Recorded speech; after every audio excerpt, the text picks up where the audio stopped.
夏天养花别踩坑，今天全方位的分享一下夏天养花的一些注意事项，非常全面和详细啊，大家一定要注意预防。咱们注意的第一个就是要注意看到这个土壤当中的一个温度，避免阳光直接暴晒到土壤，尤其是这种塑料盆栽种的啊，土壤温度升高速度很快，花盆温度超过35度，那么你植物根系就面临着烫伤的一个危险。有些植物会提前进入休眠期，表现就是新芽发黑萎蔫、废化不生长，或者大面积出现焦边，或者植物突然暴毙、突然死亡，这都是盆土的温度过高。之前就有杠精抬杠说，你大棚采光这么好，你咋不给花盆遮阴呢？那其实就是你的无知啊，非跑这来杠来。棚里边已经提前整个都给花棚里边进行遮阴了。那么第二个就是咱们露台养护的，还有室外养护的，咱们要注意啊，地面的一个温度。你花盆遮阴了，那么阳光照射到地面，地面反射上来的温度是非常高的啊，40多度。那么这时候也是对花盆底部根系的一个考验。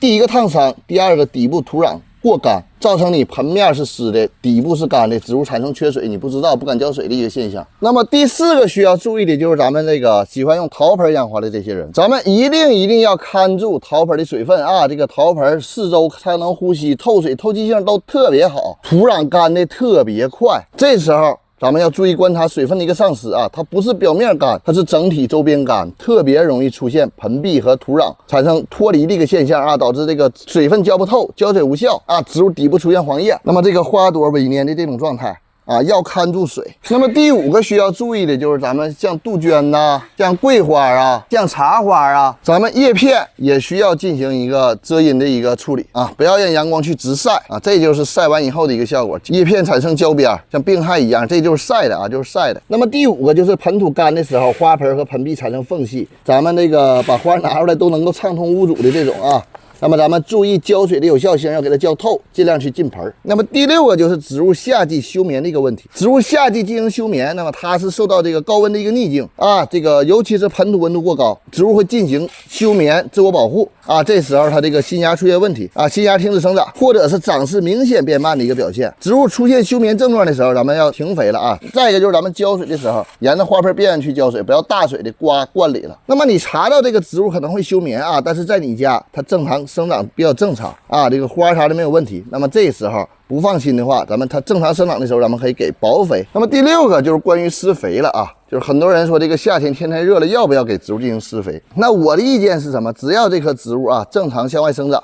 那么我一般情况下都会给肥。总看我视频的应该知道，我就用生物有机肥和营养液啊。那么这时候如果不放心的话，咱们可以给薄肥。植物生长旺盛的时候啊，你不要给它断肥，你也不要给它断水去控水。你给它控水以后，那么植物感受到逆境，再加上温度过高，它有可能会进行休眠。那这时候施肥啊，咱们经常用缓释肥和复合肥的啊，咱们这个夏季这个施肥量咱们略减一些，别给它整高了啊，因为释放的速度啊有可能会加快，造成土壤一个盐害的产生。光温水汽肥我能想到的呢，几乎就是这些了。如果有遗漏的，咱们可以在评论区进行评论，别忘了点赞关注啊。